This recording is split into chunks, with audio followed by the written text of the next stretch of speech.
Yo, what's up mga pare ko? Kamusta? Welcome back sa aking YouTube channel. Syempre kung di ka pa nakasubscribe, pindutin mo lang yung bell button at i-share mo na rin at i-like mo na rin para talaga namang updated ka sa mga ginagawa kong pagnanakaw, pang-uumit, panggugulang, pamimirat at panggagatas ng content ng iba. Syempre. Kaya dati gusto ko pasalamatan na mga wala sa support sa mga ginagawa kong content sa mundong ibabaw. Egocentric, maraming salamat. Papa Joseph Aday, maraming salamat Papa Joseph Aday sa mga solid na Egocentric shirt. Nabubulol na ako paulit-ulit sa intro na to Distinctive Clothing kay Madam Alex Llagas. Maraming salamat Madam Alex Llagas sa mga solid na distinctive shirt. Gracia Worldwide kay Boss J. Chris sa mga solid at literal na Gracia. Syempre kay Madam Georgia sa kanyang Missy. Shoutout din sa'yo. Hypebeat kay Ninong Benji Reala. Maraming salamat Ninong Benji Reala sa mga solid na Hypebeat shirt. Thank you palagi. Syempre sa inyo. At yun, JM Fine Furniture para dito sa ergonomic chair na napakaangas. Naka-boxer lang. Syempre, shoutout din sa 74 Clothing. Maraming salamat 74 Clothing kay Papa Ethan Dominic Martinez. Yun, nabuo ko rin na maayos. Thank you 74 Clothing. Syempre, nandyan din ang Shinwear kay Kuya Mga Bagtingla. Maraming salamat Kuya Mga Bagtingla sa mga solid na Shinwear. Shoutout kay Bosyo sa aking inaanak. Thank you palagi. Crown Manila kay Kuya Nico Manning, etong Sinner na cup at etong hoodie na Crown Manila. Thank you lagi Kuya Nico Manning sa mga solid. Yo, Egocentric kay Papa Joseph Aday, no? Kanina na ano ko na naman yan, inulit ko na naman sa'yo, mahal na mahal kita Okay, pangalawang video na natin to. Ano ulit tayo? Prediction ng tanga. Tagal ko na post doon Prediction ulit tayo ng tanga. Kanina ang ginawa ko ay GL versus Rapian. Ngayon, okay, dito naman tayo sa GL versus Husky. Puta, dito mapapalaban si GL. Eto, mahirap kalaban to si Husky. Hindi kasi natin alam ang mga pwedeng gawin ni Husky, no, sa battle na to. Sige, unahin muna natin si Husky. Kanina nasabi ko na yung mga kayang gawin ni GL. Pero sige, mga pwede niyang gawin dito naman kay Husky. Sige, unahin natin si Husky. Ano bang kakayahan ni Husky? Si Husky ay magaling na komedyante.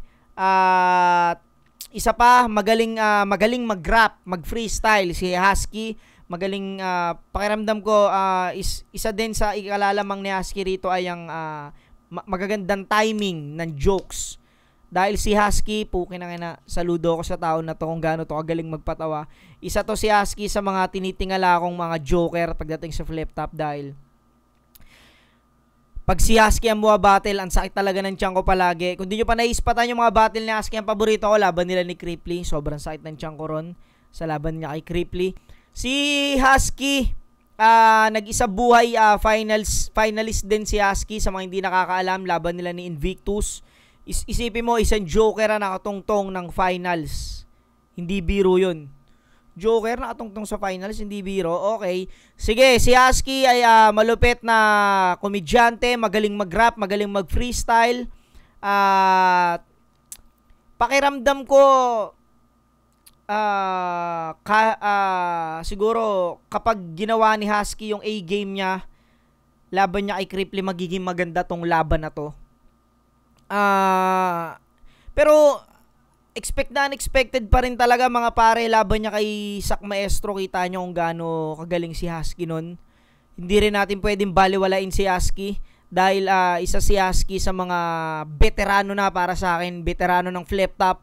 Alam ko si Husky isa sa mga old god na nga rin to si Husky para sa akin At siguro mahihirapan si Husky kay GL sa pagsabay sa technical. Kasi kung technicalan, alam naman natin kung gaano kalupit si GL.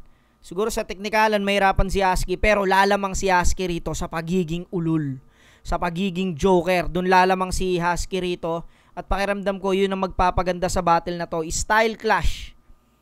Kasi kung gagawin ni Husky ay ang kung sasabihin, alam naman natin, hindi naman gagawin ni Husky siguro yun. Sasabihin niya ng technicalan si GL. Puta, alam niya, mahihirapan siya kay GL. At alam ko rin na ilalabas ni Husky yung pagiging malupit niyang joker sa battle na to. Sige, kay GL naman tayo. Alam naman natin, paliwanag ko na kanina kung gaano kalupit si GL. Pero pakiramdam ko mahihirapan si GL kay Husky.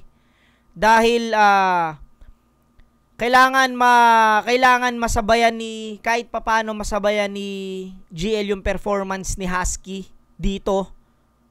Dahil ang mahirap kasi dalawa sinulatan ni GL eh.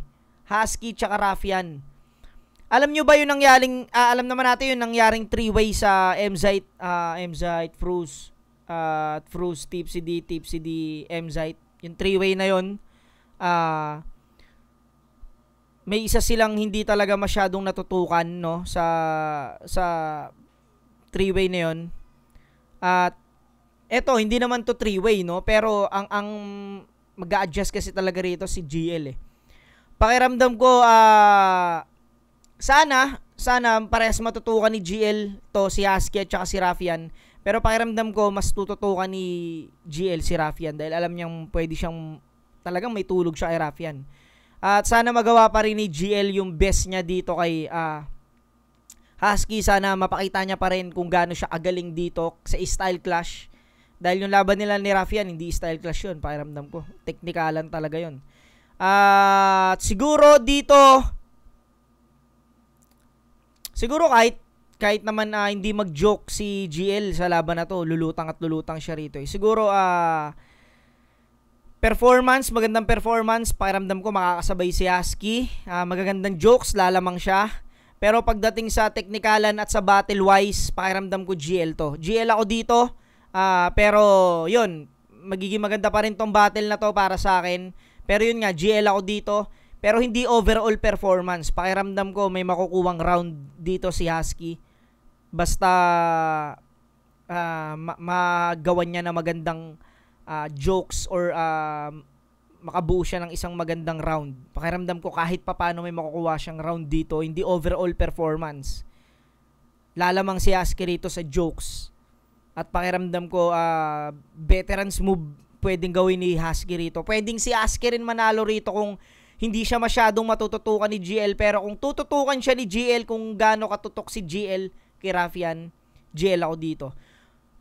Yun, GL sa battle na to, GL versus Husky, GL ako dahil yun nga, sa battle wise para sa akin. Pero kung performance, ganda ng performance, at siguro mas makakakuha ng crowd, pakiramdam ko si Husky. Pakiramdam ko lalamang din si GL dito sa judge. Yun, GL ako dito sa battle na to, pero yun nga, abangan natin kung anong gagawin ni Husky rito dahil putang ina. Isa si Husky sa mga paborito kong Joker. Sana naglaban na yata sila ni Manda eh, no? Hindi pa ba sila naglalaban ni Manda? Magandang laban yun, no? Husky versus Manda Baliw.